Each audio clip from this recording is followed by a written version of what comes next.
Bueno, buenas tardes y nuestra bienvenida a todas las personas que hoy nos acompañáis aquí presentes en la sala y también las que lo hacéis conectadas desde Internet a una nueva sesión de este ciclo de conferencias dedicado a lo humano y lo divino desde la mirada de 7 mujeres filósofas contemporáneas. Hoy la atención la vamos a poner en la figura de Hannah Arendt, una de las grandes pensadoras del siglo XX, cuyo pensamiento ha sido y sigue siendo motivo de estudio y de investigación. Tal vez el interés que suscita se deba a que necesitamos recuperar y escuchar voces como la suya para poner luz a nuestras convulsas sociedades y comprender los cambios que se producen a nivel político, humano y social.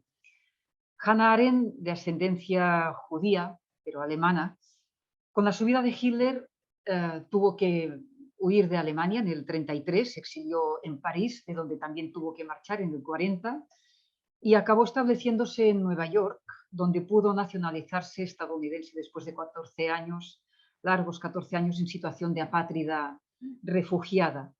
Es en este contexto histórico, así muy resumido, ya veis una sucinta pincelada, para decir que en este contexto histórico que vivió y en su vivencia personal, donde nació justamente su pensamiento, que la convierte poco a poco en lo que ella prefería llamarse como teórica política. Arendt es una pensadora independiente, cuesta mucho clasificarla, alguien la ha calificado, pues eso, pues una mujer de altos vuelos, ¿no? Una mujer inquieta, inteligente, precoz, ya de adolescente, con 14 años, había leído obras de filósofos como Kant, Kierkegaard o Jasper, entre otros. Cursó estudios de filosofía y se doctoró con una tesis sobre el concepto del amor en San Agustín. En su juventud, las clases y concretamente la obra Ser y Tiempo de Martin Heidegger la marcaron profundamente y eso se aprecia en una de sus obras tan reconocidas como La condición humana. En su época, cuando estuvo ya en Nueva York, ejerció de periodista, pero evidentemente siguió escribiendo, que era su gran principal tarea. Entre sus obras reconocemos Los orígenes del totalitarismo, Eichmann en Jerusalén, Hombres en tiempos de oscuridad, sobre la violencia o Pensar sin asideros, entre otros, para no citarlos a todos. Pues bien, esos libros abordan temas como el totalitarismo, las revoluciones, el poder, la violencia, el declive de lo público, la banalidad del mal, la mentira en política o la desobediencia civil. Pero no será hasta la última etapa de la vida de Hannah Arendt que regresará a la cuestión a lo que era su interés principal o inicial, que era la reflexión sobre la propia filosofía y que quedó reflejada en su obra inacabada, La vida del espíritu. ¿Cuál fue así a grandes rasgos la gran preocupación de Hannah Arendt cuando leía? Dices, bueno, ¿cómo se resume? Pues me corregirá después Fina Virulés, que ya sí que está más, madre mía, imbuida que no yo. Pero así, ¿qué es la gran preocupación? Pues pensar para comprender los hechos, los acontecimientos, aquello que vivimos. Es decir, pensar la realidad para comprender lo concreto. Y será justamente la experiencia, la propia experiencia, la que irá norteando esa actividad pensante, esa actividad propia del espíritu para que uno pueda hacerse cargo, ¿no?, de la propia realidad histórica en la que está inmerso. Uno de los pilares fundamentales en el pensamiento de Hannah Arendt es el de la natalidad, el concepto de natalidad, entendido como la capacidad humana de comenzar algo nuevo. Y precisamente ese pensar desde el nacimiento, bueno, por lo que he ido pues leyendo y recordando también a lo que nos decía Francesc Torralba en en la apertura de este ciclo, decía así como la mayoría de los filósofos del siglo XX pensaban el hombre como un ser para la muerte. Justamente Hannah Arendt lo que hace es eso, pensar al ser humano desde el nacimiento, es poner el acento en el nacer y no en el morir.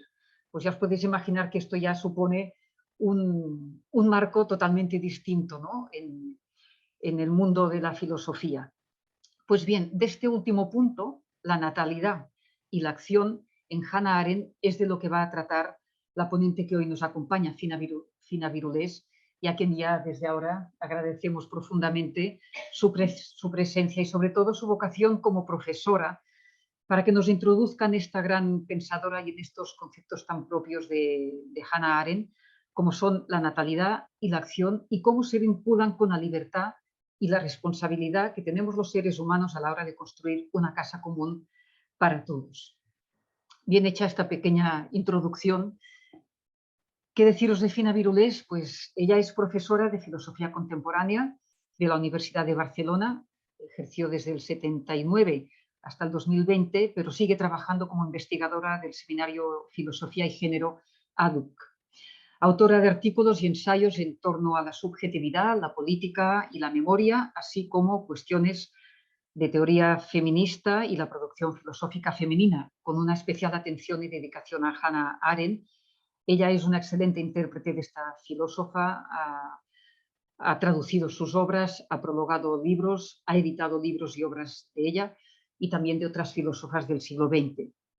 Entre las publicaciones recientes de Fina Birulés destacamos Entre actos, en torno al pensamiento, la política y el feminismo, Feminismo, una revolución sin modelo, Hannah Arendt, El orgullo de pensar, El embrollo del género, ¿por qué importan los cuerpos? No sé si está traducido al castellano solo está en catalán. Está en catalán y en inglés. Y en inglés, ¿eh? Es que lo publicó el CSSD. El CSSD. Y creo que tenía que salir la edición en Castellano y no yo salió. no la he visto nunca. No. Yo vi cómo habían traducido. Bueno, esperemos que algún día también. O también Hannah Arendt, Libertad política y totalitarismo, hecho conjuntamente con otras dos filósofas. Pues bien, yo sin más introducciones recojo una frase de Hannah Arendt en su libro La condición humana, que dice así: los humanos, aunque han de morir, no han nacido para eso, sino para comenzar. Pues vamos a comenzar con la aportación de Fina Birulés. Muchas gracias y bienvenida. Gracias por haberme invitado a participar de este ciclo, tanto a María Jesús Zabalza por la invitación y por los primeros contactos, como a ti, Esther Romero, por la presentación y por el contacto. Bien, de hecho, Hannah Arendt, que nació en Hannover, en Alemania, en 1906 y murió en el 75 en Nueva York, en la actualidad es una de las autoras más citadas y estudiadas, yo diría que más citadas que estudiadas, pero más citadas. Son conocidas y elogiadas su apuesta por pensar la vida activa y la política a partir de la categoría de natalidad, su análisis de los regímenes totalitarios. Es conocida también su escandalosa tesis o expresión La banalidad del mal, escandalosa en aquel momento, ahora todo el mundo habla, y sus reflexiones en torno a la República y el tesoro perdido de la tradición revolucionaria. Quizás se podría decir que a casi 50 años de su muerte, esta autora está en pleno proceso de rehabilitación o de normalización y, de hecho, su pensamiento es un pensamiento paradójicamente ni domesticable ni fácil de reducir a los lugares comunes de nuestro discurso contemporáneo. Quizás por eso es interesante, porque nos interpela de forma sistemática con la estrategia conceptual que ella utiliza. Quiero decir que es difícil colocarla en ninguna de las etiquetas que tenemos habitualmente. Como ya ha dicho Esther, de muy jovencita, desde los 14 años, ya había leído Kant, Kierkegaard y Jaspers, y en sus estudios universitarios no solo estudió filosofía con Heidegger, Jaspers, pero también, con Husserl también, pero también estudió teología protestante cristiana.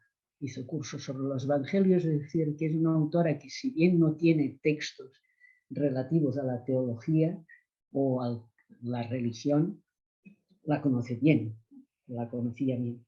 Es más, hizo, como ha dicho Esther, una tesis sobre el concepto de amor en Agustín de Hipona. Tesis que quedó sin publicar porque ella tuvo que marcharse de Alemania en el año 33 después de que la detuvieran y vio claro que no habría una segunda oportunidad si la volvían a detener. Marchó, estuvo en París hasta que llegan los nazis, y entonces a través de España llega a Lisboa y al cabo de 3 meses embarcan hacia Nueva York. Bien, una de las formas de conocer a Hannah Arendt es no solo leer sus textos, sino que si tienen un momento ustedes buscan en internet la entrevista que Günter Gauss le hizo en 1964, que acostumbra a tener como título Solo me queda la lengua materna. El entrevistador en un momento determinado me pregunta qué le queda de la Alemania de antes de la subida del nazismo, y ella contesta esto, y habitualmente esta entrevista es, o bien en la entrevista de 1964 la encuentran, o bien tiene este título. Y aparece en alemán, pero está subtitulada, incluso creo que hay una versión doblada. Y ahí uno o una se puede dar cuenta de a quién se enfrenta cuando ve sus respuestas, las respuestas de esta autora, que son francamente interesantes. Bien, para referirme un poco al tema que nos ocupará hoy, querría decir que si bien ella no es una pensadora cristiana, es habitual en ella que utilice alguno de los términos que aparecen en los evangelios. Por ejemplo, la palabra milagro aparece sistemáticamente y pone todo el énfasis en la importancia que tuvo Jesús en la cuestión del perdón. El perdón y la promesa, pero básicamente el perdón. Y por otra parte, una de las frases que más utiliza para referirse a la cuestión de la natalidad es aquella frase de la ciudad de Dios de Agustín de Hipona, que Agustín dice: para que hubiera un comienzo fue creado el hombre, antes del cual no había nada. Es decir, la idea de natalidad como inicio, como comienzo. Bien,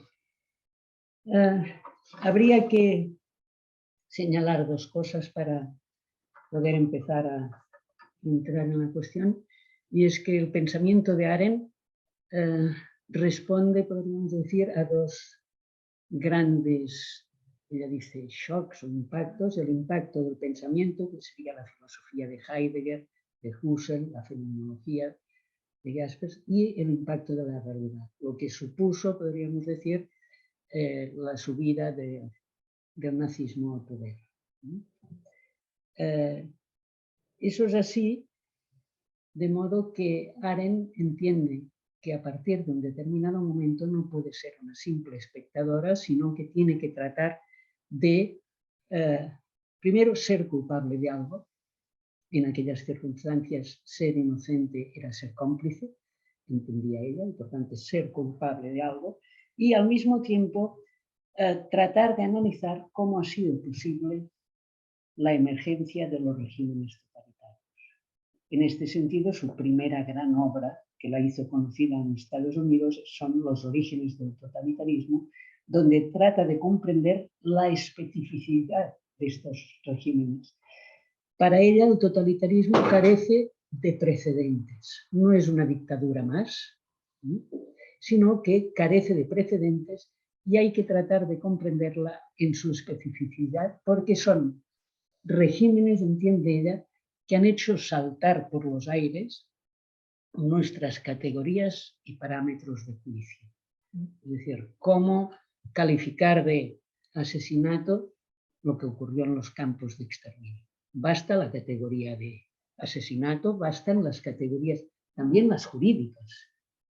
Recordad que los juicios de Nuremberg fue el primer momento en que se castigó a alguien por obedecer, no por violar la ley. Es decir, esto supuso un cambio, incluso posteriormente. una gran parte de lo que serían las categorías morales y jurídicas tuvieron que revisarse y que repensarse. Dicho de otro modo, Arendt entiende que con la emergencia de los regímenes totalitarios lo que se ha dado es una ruptura irreversible del hilo de la tradición. Ya no podemos utilizar las viejas categorías, como si no hubiera pasado nada. Hay que repensar, hay que asumir que este hilo de la tradición que nos señalaba, las tradiciones, nos gusten o no, son aquello que sirve para mostrar cuáles son los tesoros del pasado dignos de ser conservados y que pavimentan un nexo entre pasado y presente, incluso futuro. Lo que ella dice es que el hilo de la tradición se ha roto de forma irreversible.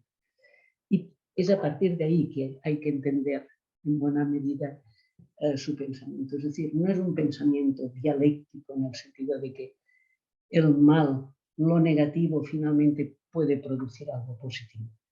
No es que haya ahí una continuidad, sino que lo que hay es una ruptura. Y por tanto,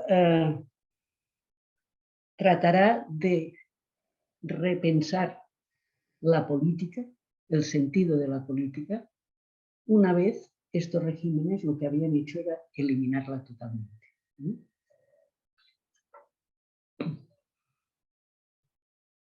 Es decir, hace un primer esfuerzo por comprenderlo, la especificidad de los regímenes totalitarios, y un segundo esfuerzo que es también en la misma línea, pero ya tratando de pensar cómo entender el sentido de la política y de la libertad política tras lo ocurrido, cómo repensar. Y es ahí, en este punto, donde encontramos la categoría de natalidad y la categoría de acción.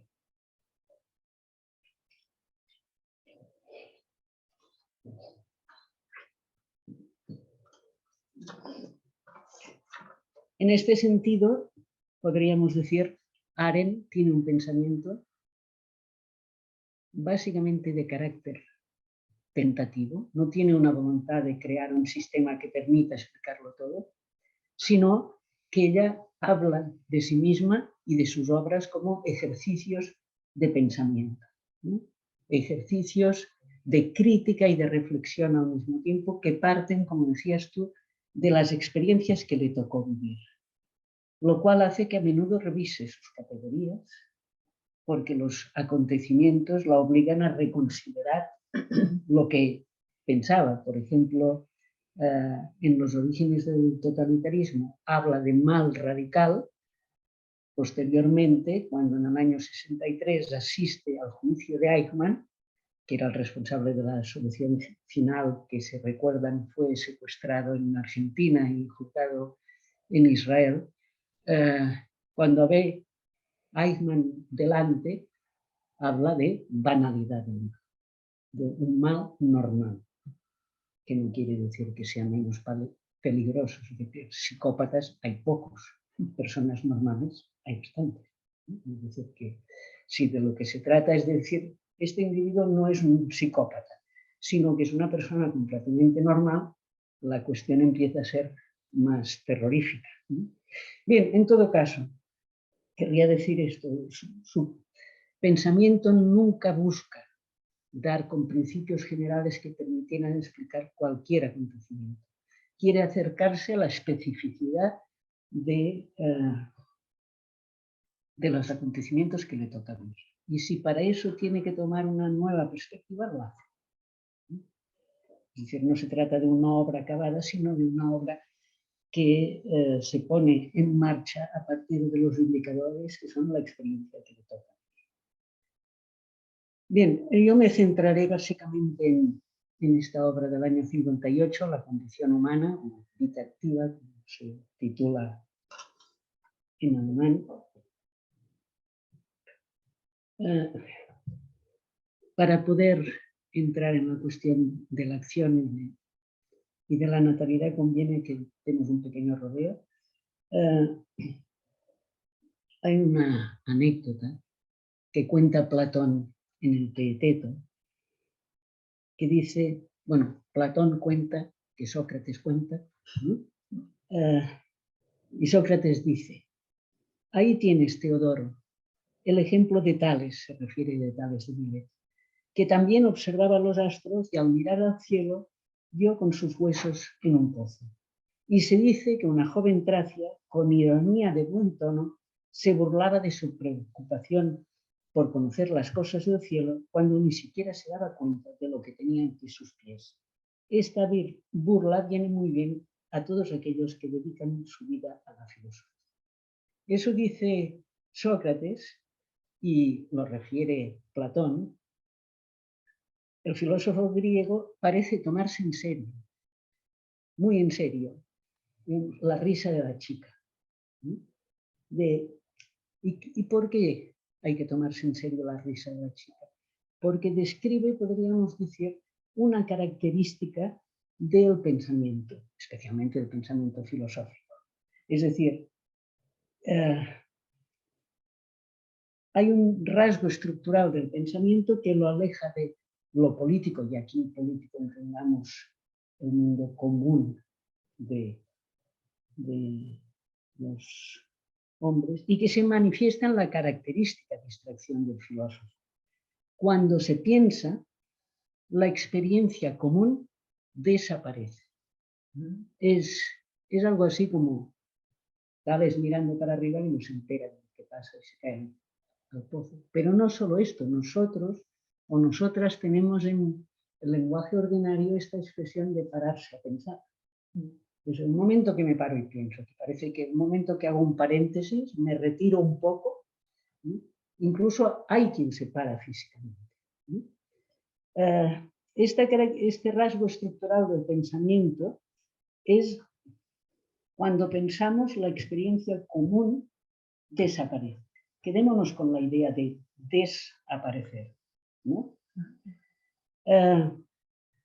El gesto de pensar significa una cierta retirada del mundo de las apariencias, de lo común, y de ahí que se ría la chica detrás. Hay otra manera de caracterizar eso, que es decir, cuando pensamos hacemos una suerte de cambio de rumbo en la atención. En lugar de mirar donde mirábamos habitualmente, miramos desde otra perspectiva. Es decir,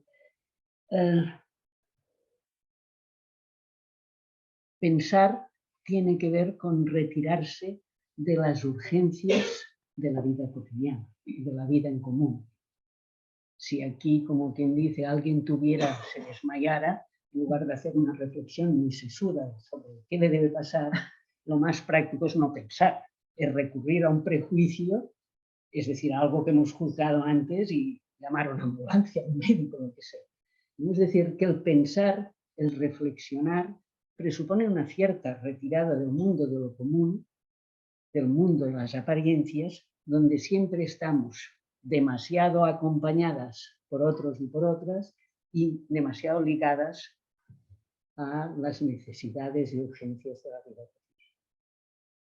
Es decir, pensar significa detenerse donde tenemos la tentación de precipitarnos y por eso el lenguaje común también tiene esta expresión de pararse a pensar.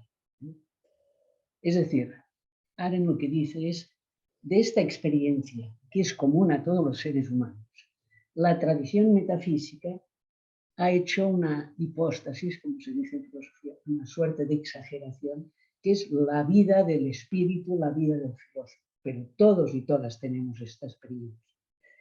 Es decir, la condición de la vida del espíritu, dice Arendt, supone una cierta retirada de la acción, de lo visible. Y esto hace, ella entiende, que la tradición filosófica occidental, digamos, ha entendido prácticamente que el pensar tiene que ver sistemáticamente con un alejarse del mundo de la acción, del mundo de la política, y de ahí que la pregunta sea siempre quién debe gobernar a quién. La pregunta de la filosofía política. ¿Quién debería gobernar a quién? Uno, la democracia, la monarquía. Y Arendt dice, en realidad, que lo que tenemos que hacer es volver a pensar qué es la política y cuál es el sentido de la política o qué es la acción. porque la tradición lo que ha hecho, la tradición filosófica, es poner la vida contemplativa en el sentido de la vida del espíritu, la vida del pensar, en lo alto de la jerarquía, y la vida activa, digamos, en lo más bajo, y que es aquello a lo que tenemos que vivir, pero que no es necesario adentrarse en él. De modo que en esta obra, Arendt, que se pregunta cuál es el sentido de la política y de la acción, lo que hace es decir, lejos de cómo lo han pensado los filósofos, vamos a ver cuáles son las actividades que hacemos en el marco de lo que denominamos vida activa. La vida activa en la tradición es simplemente contrapuesto a la vida contemplativa. Y ella se acerca a qué hacemos cuando hacemos algo. Y ahí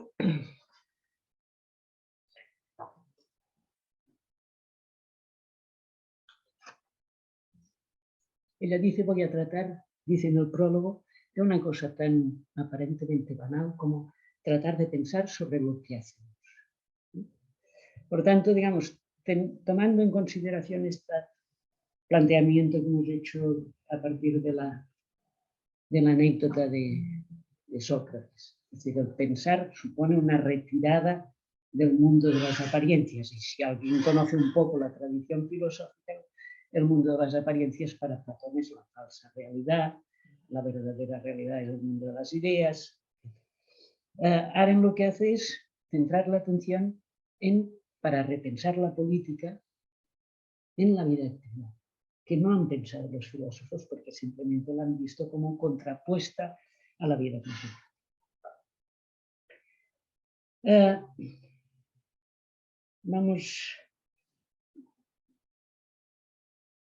Ella distinguirá entre lo que hacemos, distinguirá tres tipos de actividades. Lo que ella describo las dos primeras muy rápidamente y luego vamos a la acción. Una es la labor, la otra el trabajo, la tercera es la acción. La labor sería todas aquellas actividades, y repito, lo digo muy rápidamente, que realizamos para el mantenimiento de nuestra vida biológica.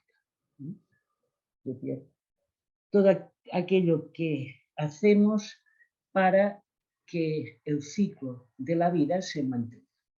Alimentarnos, tratar de simplemente de que el ciclo vital natural se mantenga. Y ahí tendríamos todas aquellas actividades que son gestos que debemos repetir de forma insistente. Los productos de la labor están destinados a ser consumidos inmediatamente y no dejan rastro y obligarnos a volver a hacer el gesto a la mañana siguiente, si por ejemplo estamos hablando de buscar alimentos, comer, etc. Arendt entiende, digamos, que este tipo de actividad es aquella que tradicionalmente se ha mantenido en el ámbito de lo privado, porque lo hacían los esclavos, las mujeres, y del ámbito de lo no visible, no político, digamos, y que de alguna forma es una actividad que no singulariza a nadie. Es decir, tiene que hacerla alguien, da igual quién la haga. Fijémonos por eso que los productos de la labor son productos que están destinados a ser consumidos. Volveré sobre esto después. En cambio, el trabajo sería toda aquella actividad y actividades que hacemos según la lógica medios fines, que es de fabricar un mundo de objetos. Es decir, fabricar una casa, una mesa. ¿Qué significa esto? Significa que de alguna forma son las actividades, la actividad que hacemos que nos permite separarnos hasta cierto punto de la naturaleza y al mismo tiempo que tiene un inicio definido y un final definido. Yo no tengo que hacer una mesa cada día. Suponiendo que mi objetivo fuera hacer una mesa, digamos, el producto sobrevive y está destinado a ser usado, incluso no consumido, usado. Incluso si Yo lo dejo, me muero y alguien lo usa con otra finalidad. Es decir, creamos un artificio humano que, digamos, tiene una cierta durabilidad y que con esta actividad ya no es una actividad cíclica como la labor, sino que tenemos un inicio y un fin determinado. La tercera actividad, es decir, el trabajo tiene que ver con la producción de cosas durables y destinadas a ser usadas. La tercera actividad es lo que ella denomina acción. Arendt utiliza el término acción para un tipo concreto de actividad. Y la acción sería aquellas actividades que se dan entre los seres humanos sin la intermediación de cosas o materia. Y añade, no ayuda a la subsistencia de la especie, es decir, no es labor, ni añade cosas tangibles al mundo. Solo percibimos, dice ella, sus efectos en la intangible red de relaciones humanas. Y dice ella, de las tres actividades, es la única que otorga sentido a nuestras vidas y al mundo. Bien, ¿qué quiere decir esto? Esto quiere decir que el término acción para Arendt está reservado para todas aquellas actividades que generan redes de relaciones entre los seres humanos y que solo se dan en un espacio donde están los demás. Os pongo un ejemplo que nada tiene que ver con la forma en que ella lo cuenta, ¿no? Pero que puede servir. Alguien podría decir, bueno, ¿de qué estamos hablando? En realidad, estamos hablando de gestos y palabras dichas en un espacio público. Un espacio público, quiero decir, en un espacio donde hay más gente. Había un filósofo de los años 50 que tenía un célebre libro, Austin, un filósofo inglés, que se titula Cómo hacer cosas con palabras. Es un libro muy interesante. Él era básicamente un lógico que intentaba ver qué tipo de expresiones son al mismo tiempo acciones. ¿Qué tipo de enunciados podríamos decir o qué forma? Es decir, porque cuando la Colau declara inaugurada la feria de muestras, ella inaugura y si voy yo y la declaro, no la inauguro. Es decir, con palabras podemos hacer muchas cosas. Es decir, hay expresiones que son lo que Austin denominaba performativos, actos performativos. Si yo os digo, os prometo venir, no estoy anunciando una acción que haré después. Me estoy comprometiendo. Y si yo le digo a alguien, te perdono, estoy perdonando. Es decir, son las palabras las que de alguna forma son acciones. Si al salir de aquí alguien me dice, la pasta o te pincho, no está haciendo otra cosa que amenazarme. Es decir, y hay un montón de expresiones que eran las que le interesaban a Austin, que no son las que le interesan a Arendt, que intentaba saber, bueno, en qué circunstancias cuando el juez dice, os declaro marido y mujer, se acaban de casar. Es decir, en el momento que lo dice, es el contexto quién puede casar para entendernos, ¿no? A él le interesaban, digamos, lo que podríamos decir, los gestos ritualizados, en el que con palabras se hacían cosas, ¿no? Declarar culpable, declarar inocente, casar, botar un barco, ¿no? Quiero decir que esto, en la mayoría de los casos, sabemos porque yo no puedo declarar inaugurada la feria de muestras, ¿no? Pues porque no soy la persona que le toca, ¿no? Eso nos parece claro. Ahora bien, si pensamos, si dejamos ahora todo esto que decíamos y pensamos en dos casos de la historia una alejada y otra reciente. En la Declaración de Independencia de los Estados Unidos hay un célebre prólogo de Jefferson que dice algo así como: el pueblo americano declara como evidentes las siguientes verdades, debe ser la libertad, la igualdad. Y alguien podría preguntar: oye, pero si sois las 13 colonias, ¿quién es el pueblo? ¿Quién firma esto? ¿Con qué legitimidad alguien? Pues es algo así como: al decir esto se constituye el pueblo. Es decir, al decir estas palabras, ¿por qué la declaración de Seneca Falls, si alguien sabe de historia del feminismo, que fue un gesto muy similar al cabo de unos años, no funcionó? ¿Por qué no eran las que lo tenían que decir? No está claro. Recordemos también lo que hizo Mandela en Sudáfrica. En Sudáfrica, Mandela hace un gesto de perdonar el apartheid. Podría no haber salido bien. Y el perdón no es que saliera muy bien. Es decir, con el perdón lo que consigue es de alguna forma generar un nuevo espacio público con problemas distintos, pero con palabras. No es casualidad, digamos, que las comisiones de Argentina fueran de la justicia y las de Sudáfrica fueran de la verdad, con independencia del resultado finalmente haya tenido todo. No son, digamos, acciones que se hacen con palabras.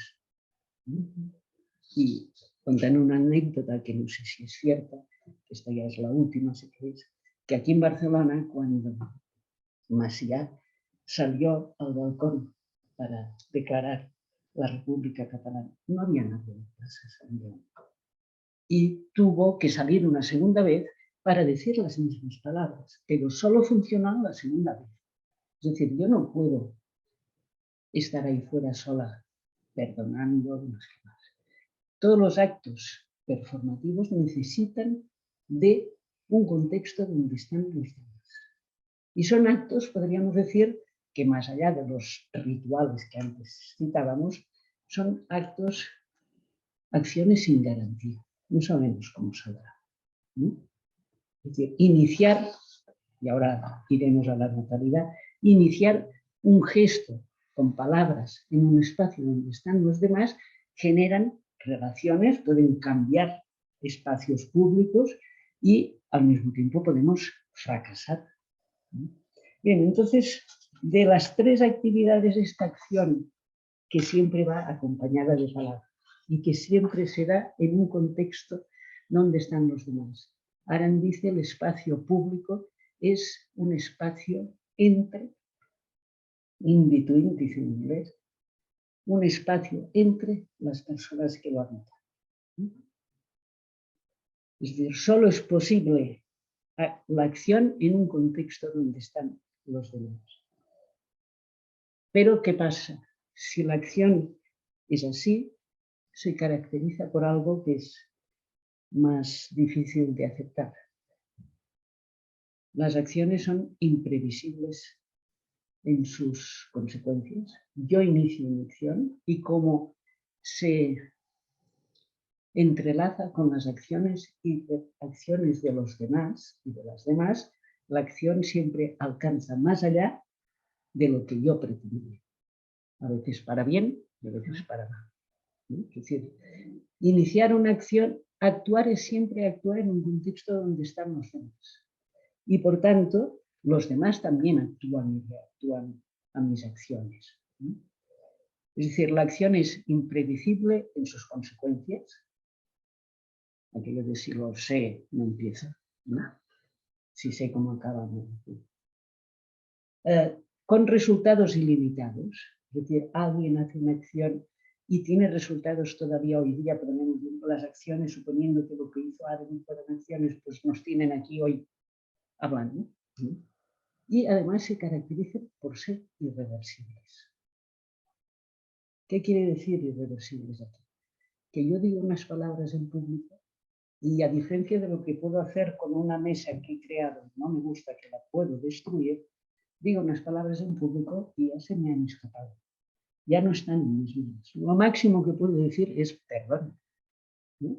No era esto lo que quería decir. Es decir, la acción es de consecuencias no previstas, que no necesariamente tienen por qué ser malas, pero de consecuencias no previstas, de resultados ilimitados y además es irreversible. Es en este sentido que la acción solo puede tener lugar en un contexto plural y siempre supone una trama de relaciones ya existentes.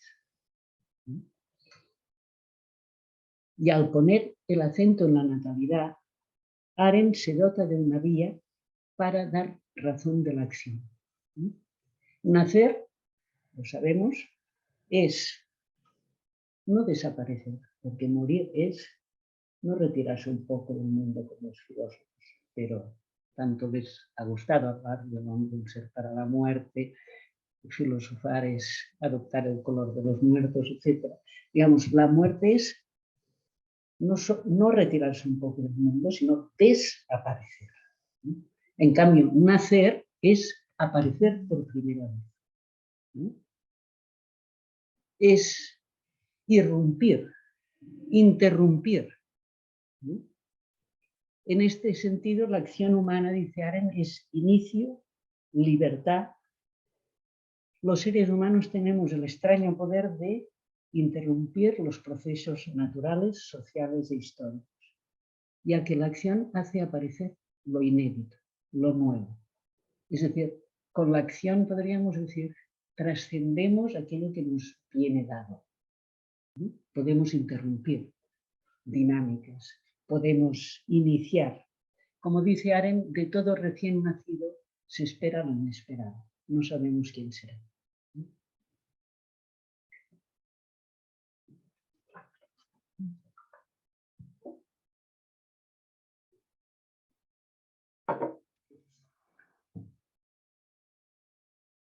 En este sentido, digamos, la apuesta por la natalidad es una apuesta por las apariencias, ¿no? A diferencia de la mortalidad, ¿no?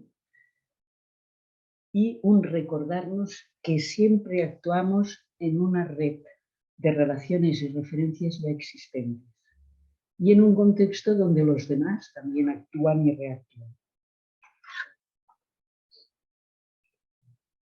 Es decir, que las acciones solo son significativas o inauguran alguna cosa cuando exceden las mutuas expectativas, es decir, cuando aparece algo inesperado, ¿no? Cuando irrumpimos.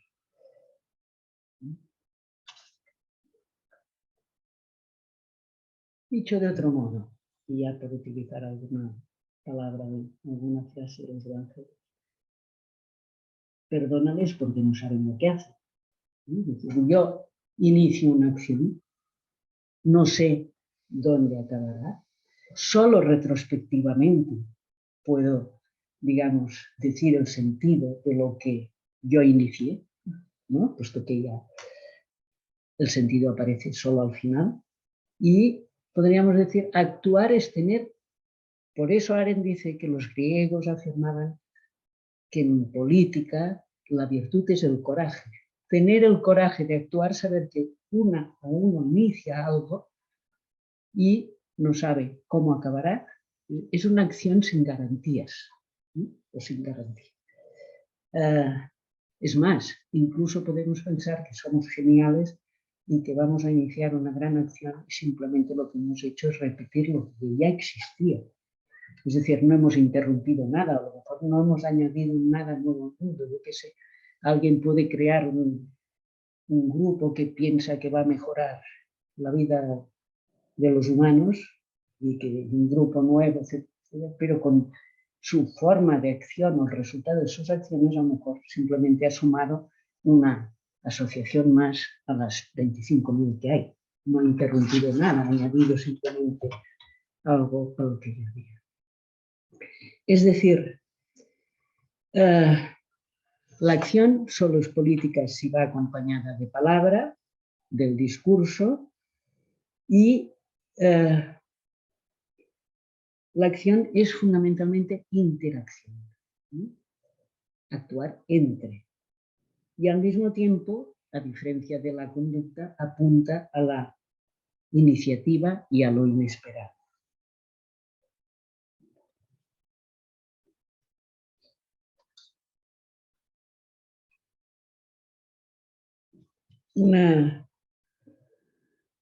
Dos cosas más y si acaso hablamos un poco sobre lo dicho. ¿Eso qué significa? Digamos, si pensamos que Arendt está planteándose el sentido de la política, y el sentido de la política tiene que ver con la posibilidad de acción, ¿sí?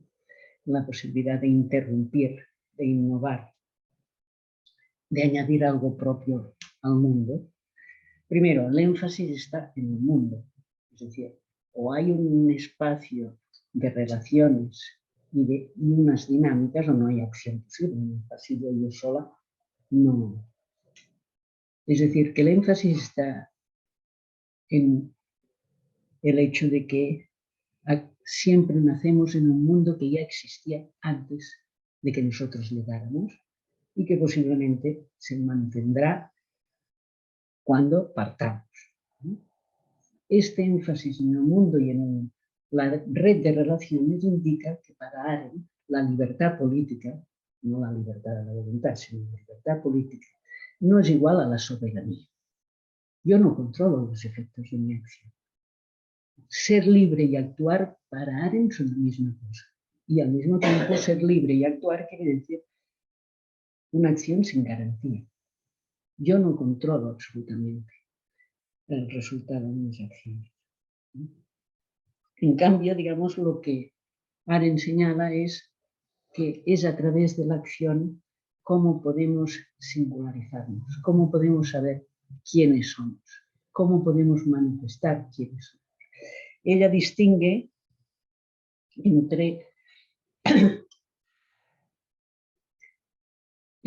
quiénes somos y qué somos. Dicho muy rápido, el qué soy es aquello que me viene dado. Por ejemplo, haber nacido en mi caso, a mediados del siglo XX, en una ciudad como Girona, haber nacido mujer. Todo eso son cosas sobre las que no ha intervenido mi iniciativa y que me han sido dadas. Y que soy, también se puede decir que alguien, en el caso de Arendt, su qué podía ser su condición de judía en la Alemania de principios de siglo, es algo que, en lo cual no ha intervenido la iniciativa, pero es algo que me ha venido.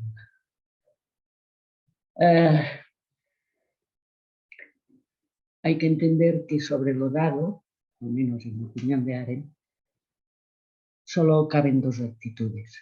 Una, el rechazo, que esto es lo que genera, digamos, entiende ella, ciertas formas de asimilación, por ejemplo, todo el proceso de emancipación de los judíos en el siglo XIX en Europa,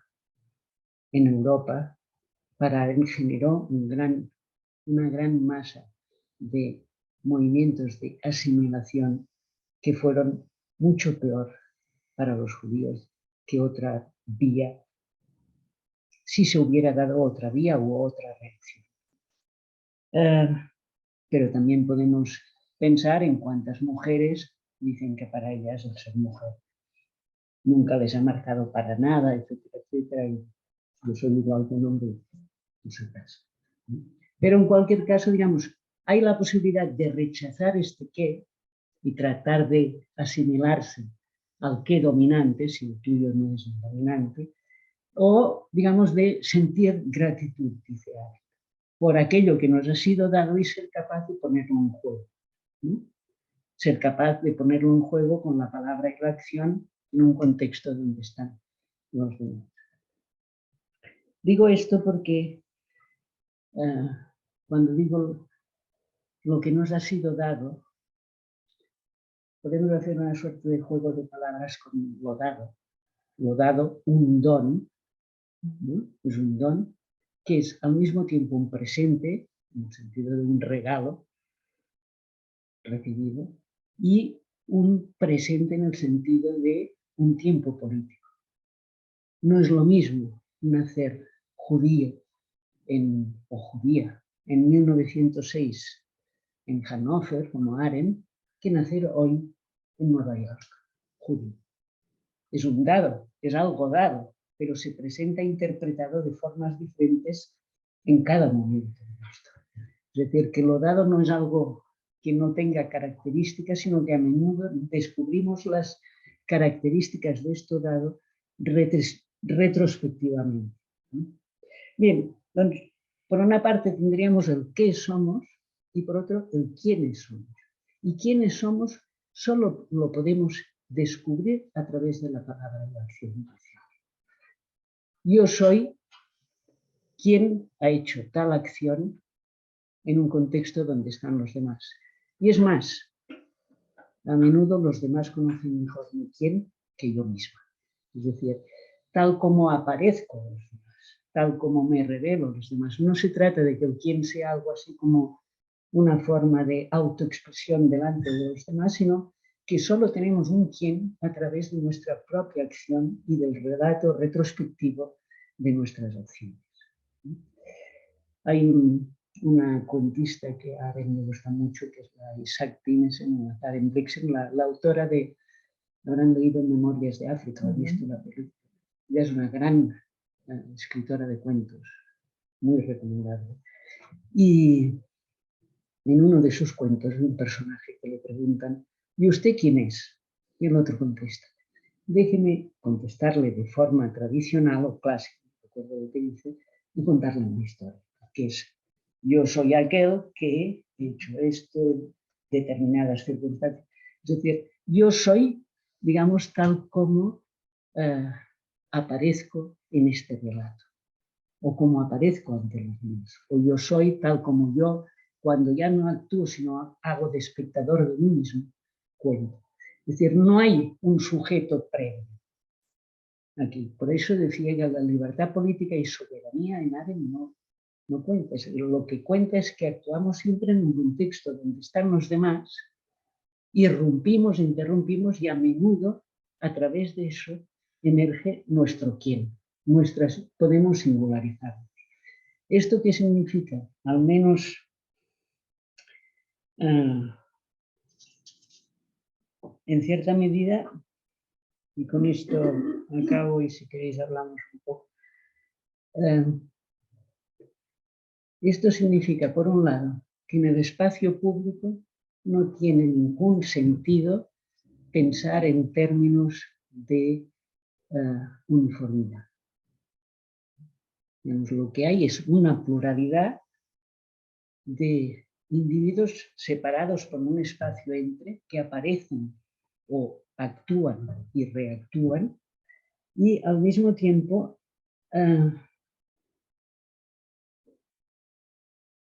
podríamos decir que solo podemos decir quiénes somos en este contexto. Para Arendt no es que las demás actividades de la vida activa no tengan ningún sentido, pero la única actividad de la vida activa que da sentido a nuestra vida biográfica, no biológica, sería la acción. La acción y esta idea de un espacio entre.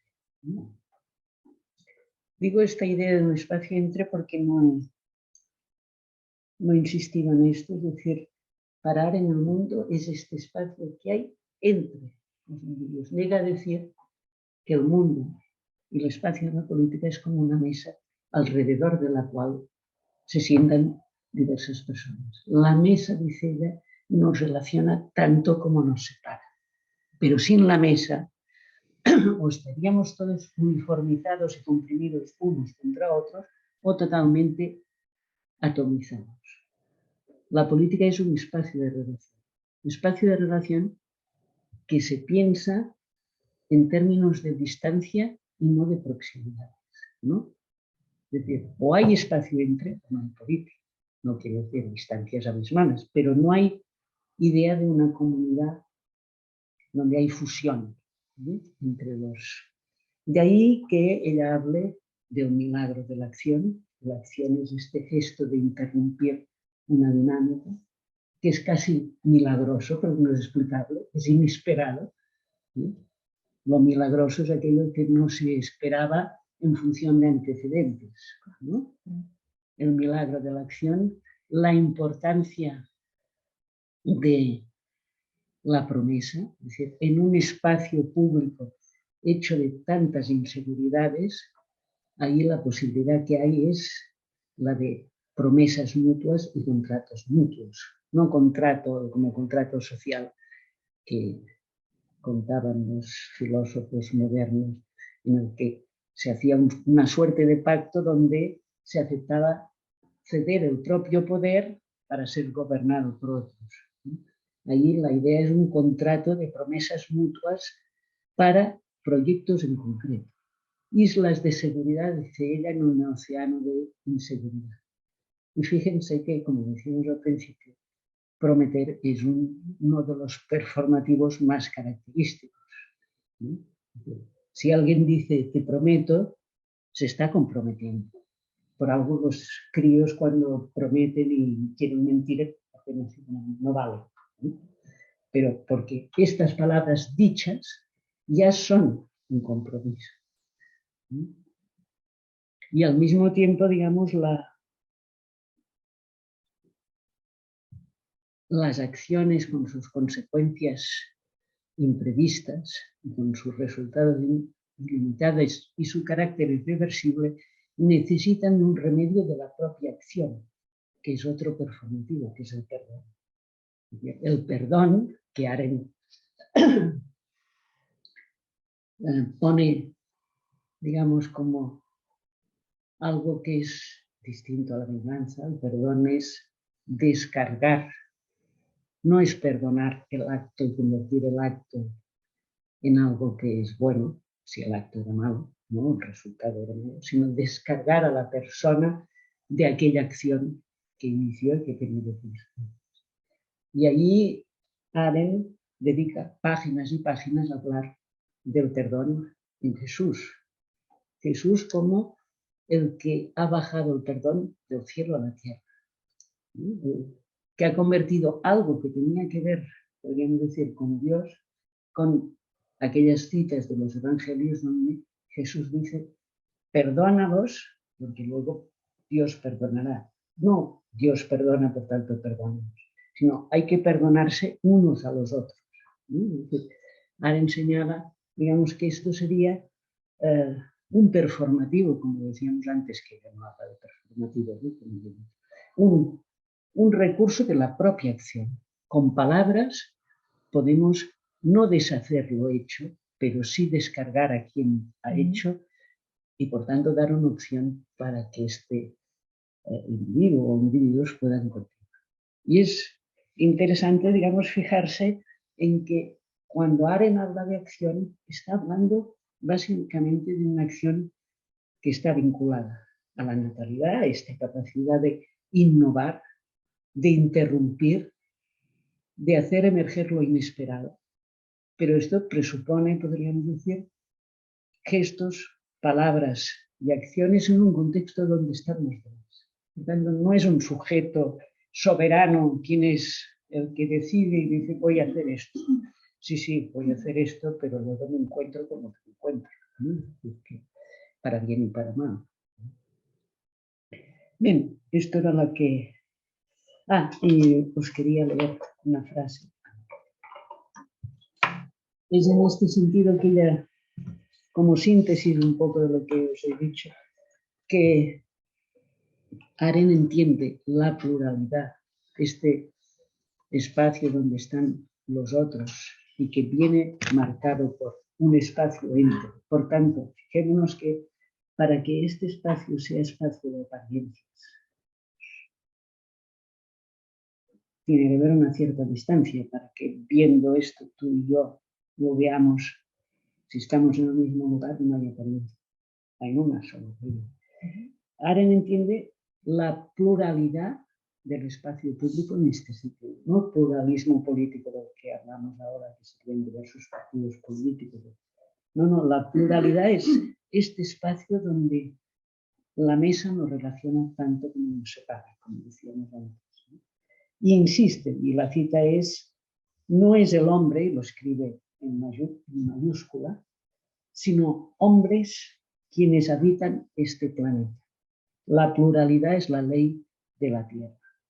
Arendt insistirá sistemáticamente en esta idea de un mundo, podríamos decir, no pensado a través de la identidad o homogeneidad, sino de la pluralidad, ¿no? O de la distancia, como decimos. Bien, esto es lo que les quería comentar y si tenéis preguntas o críticas o lo que sea, pues trataremos de ver qué. Pues muchas gracias, Fina, por esta exposición y clarificarnos estos conceptos que a mí el primero, así que los dos primeros que me vienen a la cabeza son, claro, cuando nosotros hablamos de una manera así llana, ¿no? La política la entendemos como lo que hacen los políticos, ¿no? Les toca a ellos, pero claro, después de escucharte, es la política es ese espacio común, ¿no? En el que todos accionamos. No sé si es así. Y si es así, por lo cual todos somos seres políticos, ¿no? Y a mí lo que me llama la atención es, has puesto el énfasis de Arendt, o Hannah Arendt pone el énfasis en la acción, pero es una acción que sin los demás no tiene sentido. Yo te quería preguntar, ¿quiénes son los otros para Arendt? ¿Quién es ese prójimo? ¿No? ¿Quién es el otro para Arendt? Porque si no está el otro, mi acción o esa interrupción, mi aparición en el mundo no tiene sentido, ¿no? Yo rompo el coloquio con esta primera pregunta, pero ya sabéis que tanto aquí en la sala como los que estáis conectados a través del chat podéis enviar vuestras preguntas o vuestros comentarios. Yo rompo el hielo por aquí porque me ha llamado la atención esa necesidad del otro para que mi acción tenga sentido, ¿no? Bueno. Bien, sobre la primera cuestión, tal como yo he caracterizado siguiendo a Arendt, lo que sería la política para Arendt y para nosotros, si nos la creemos, ¿no? Si atendemos a lo que ella dice, a lo largo de la modernidad prácticamente ha desaparecido. Hay una, como dice ella, una progresiva pérdida de mundo. De mundo en este sentido es la política de los políticos, que decías tú, se ha convertido prácticamente en economía, en mera administración de bienes. Y si la labor se realizaba en el ámbito de lo privado, que en griego se llama oikos, basta ver cuál es la etimología del término economía, para saber, que prácticamente todas nuestras actividades en general se interpretan en términos de labor, o si no, en términos económicos. Dejamos que nos identifiquen con aquellas actividades con las que nos ganamos la vida en el sentido biológico del término. Si miráis las páginas, las del Ministerio, no lo sé, pero me juego algo que son igual, pero si miráis las páginas de la Generalitat sobre teatro, cultura, tot, posa consumidors de teatre. Recordar lo del consumo. Todo está destinado a ser consumido. Decíamos, los productos de la labor están destinados a ser consumidos y obligarnos a repetir el gesto. Los del trabajo, decíamos, son usados. Entonces, lo que Arendt hace es hacer una red de categorías que le permiten diagnosticar su propio tiempo.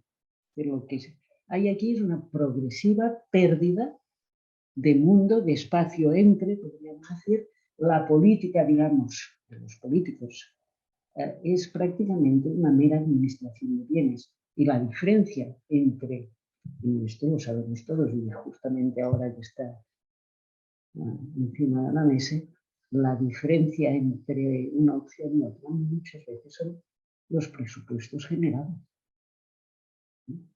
No más, ¿no? Y muchas veces votamos en función de esto, ¿no?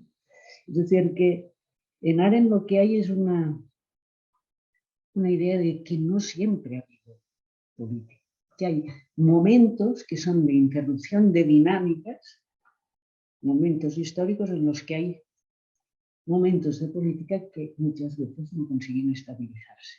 De allí que ella hable de este tesoro perdido de la tradición revolucionaria, es decir, como las revoluciones como formas de interrupción que intentan generar un nuevo espacio político, pero que finalmente, digamos, no solo en el caso de la revolución. Sobre la otra cuestión, aquí habría que decir que Arendt, la categoría del otro, no me parece importante. Quiero decir, a Levinas sí le parece importante. Es decir, no es que Arendt le da igual lo que habitualmente denominamos los otros, es que Arendt apuesta por la pluralidad. Es decir, no es tanto el yo y el otro. En el caso de Levinas lo que hace es podríamos decir, la primacía del otro por encima del yo, es decir, es el otro el que y una ética sin reciprocidad. Pero en el caso de Arendt, digamos, la alteridad, si queremos decirlo así, no es una categoría que ella tiene más interés en mostrar esta cuestión de que hay un mundo y estamos ahí. No podemos pensar ni en sujeto, ni el bien, ni el mal, ni lo que sea, como si no estuviéramos en un contexto donde están los otros que actúan y reactúan también. Los otros, digamos, plurales, los demás. Y en este sentido, digamos, esta apuesta por la pluralidad es muy distinta de la apuesta por una ética de la alteridad, etcétera, que se pueden establecer relaciones y se han establecido relaciones entre Levinas y Arendt, por ejemplo, la filósofa belga Françoise Collin ha hecho muchas cosas sobre esto. Pero en realidad en Arendt no está. Es que es curioso, ¿no? Pues llama la atención, o sea, no soy si el otro no está, o mis acciones, y que tenga esta poca importancia, ¿no? Pero es que el concepto es otro, ¿no? Realmente es otra categoría. Y después habría otra cosa, y esta quizás necesitaría más comentario por mi parte, y es que en Arendt, digamos, no hay una preocupación fuerte por lo ético-moral. Hay más preocupación por la política, ¿no? Eso no quiere decir que en algunos de sus textos no se preocupe por esta cuestión, pero la estructura en la que piensa es una estructura que tiene que ver con eso, cómo pensar el sentido de la política tras haber sido totalmente arrasado por los regímenes totalitarios, ¿no? Y viene muy marcada toda su obra por esto. Hay unas lecciones que en castellano están publicadas en una compilación que se hizo posteriormente a su muerte, que se titula Responsabilidad y Juicio.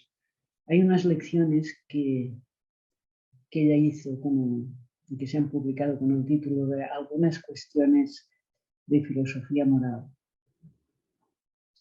donde ella se pregunta,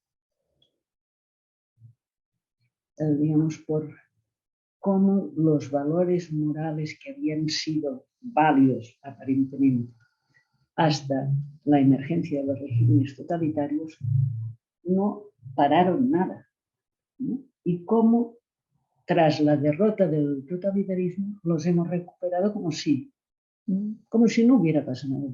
Ella decía, hemos asistido, refiriéndose a los de su generación, hemos asistido a dos grandes bancarrotas. La bancarrota de decir, los ideales y los valores morales previos a la emergencia del totalitarismo y la sorpresa de cuando regresamos a la supuesta normalidad son los mismos valores como si fueran lo que deberíamos defender.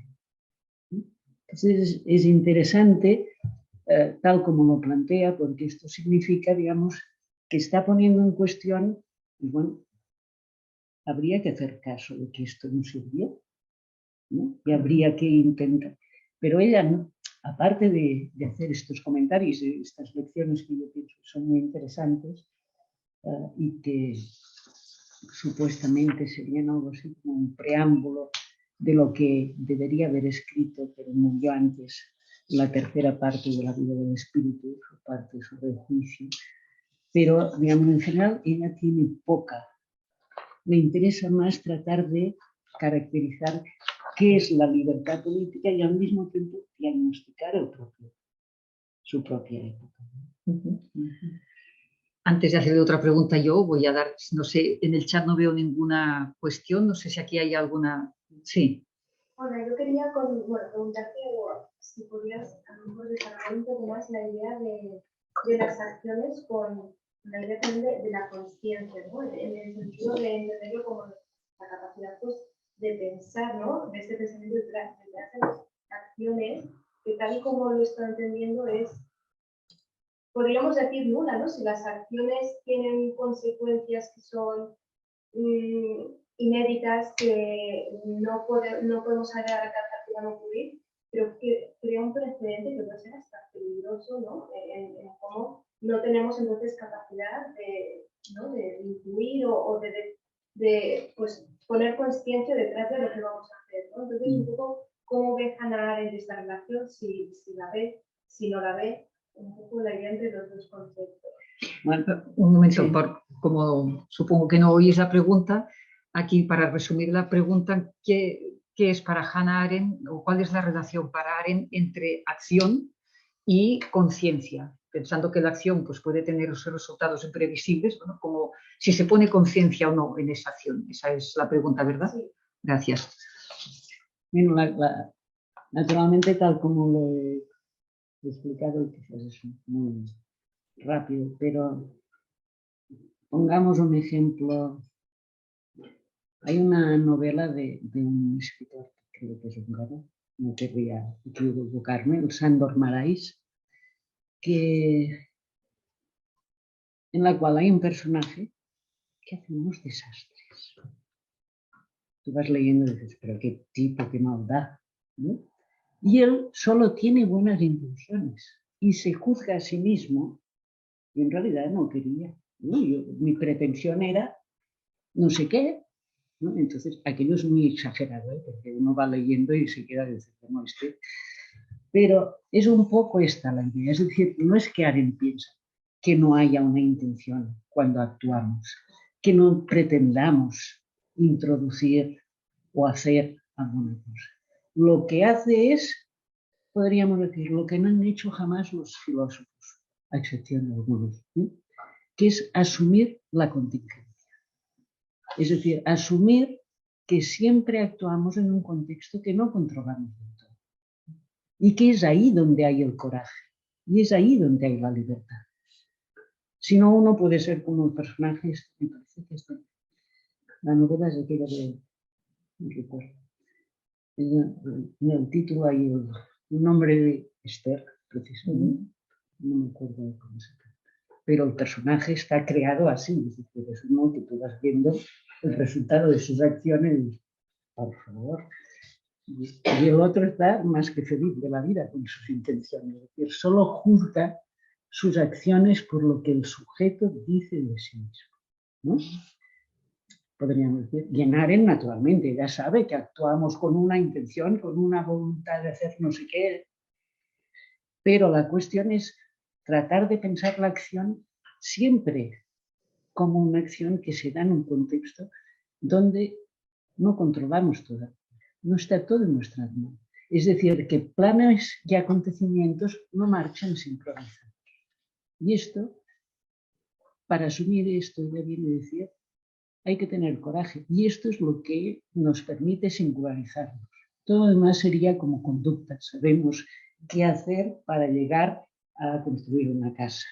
O sabemos qué hacer para construir un mundo mejor, supuestamente. En este sentido, yo pienso que es interesante darse cuenta de una cosa es que sea contingente, por ejemplo, que yo haya aceptado venir aquí. Podría no haberlo hecho, ¿no? Pero hay otro sentido de contingente, es decir, que no necesariamente tenía que ocurrir, ¿no? Es decir, había la posibilidad de que yo hubiera dicho que yo no hubiera escrito un libro, pero hay otro sentido de contingencia que, a pesar de que podría haber sido de otro modo, yo no controlo.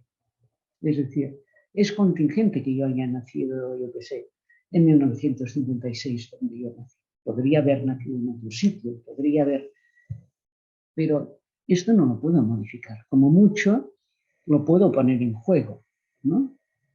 Puedo, como dice ella, pues sentir gratitud y ponerlo en juego y hacerlo transparentar a través de mis acciones, pero no lo puedo modificar. Esto lo decía con bastante gracia esta filósofa que a veces se discute mucho, la Judith Butler, sobre el género, que escribió un primer libro que en castellano se tradujo El género en disputa, pero ahora lo han traducido en catalán y creo que han traducido mejor el título, pero bueno. Y mucha gente entendió que esto del género era contingente y que no podía cambiarse el género cuando le viniera en gana. Entonces, esta autora, en el libro siguiente, que me parece que es Cuerpos que importan, pone el ejemplo de, no, el género no tiene que ver con que uno se va a dormir, cuelga el género en el armario y en la mañana siguiente se pone en uno que le siente mejor, ¿no? Es decir, el género que te ha tocado, podríamos decir, es contingente, sí, pero no lo podemos modificar a voluntad, ¿no? Y, digamos, el reconocimiento de la contingencia en Arendt es muy importante. Es decir, aquí, digamos, hay algo así como aceptemos, como decía, que planes y acontecimientos no marchan sincronizados, que a veces sí, que a veces no, pero que este es el precio, como decía ella, que los humanos pagamos por la libertad. O como dicen los evangélicos, y también dice Marx, ¿no? No lo saben, pero lo hacen, dice Marx, ¿no? Y los homófobos, perdónales porque no saben lo que hacen. Es decir, digamos, no control. Y esto no quiere decir desresponsabilizar, sino que te caiga una responsabilidad mucho mayor. Quiero decir que es habitual pensar que solo somos responsables de aquello que está bajo nuestro control. Pues mira que bien. Pronto acabamos, porque casi nada está bajo nuestro control. La responsabilidad tiene otra dimensión mucho más importante. Y creo que era un Heller que decía responsabilidad enorme atribuyéndosela a Arendt, ¿no? Cuando las acciones son nuestras, pero no todo está bajo nuestro control, ¿no? Eres tú quien has hecho esta acción que acabas. Tú eres el quien que ha hecho la acción, ¿no? Gina, ¿tú crees que Hannah Arendt, si hoy estuviera aquí, diría también que nuestras sociedades siguen viviendo ese declive de la política tal como lo entiende ella? Es decir, los que somos seres políticos, si somos seres políticos, todos los que actuamos pues, a través de las manifestaciones, de revoluciones conjuntas. Tú que también tienes toda una trayectoria de investigación y de poner en su lugar la mujer, ¿no? ¿Tú crees que estamos un poco mejor en ese sentido, políticamente hablando, desde el punto de vista de Hannah Arendt?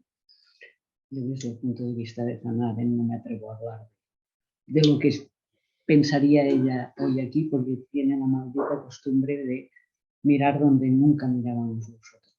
Es decir, si tú lees a Arendt sin demasiados prejuicios, no lo puedo creer.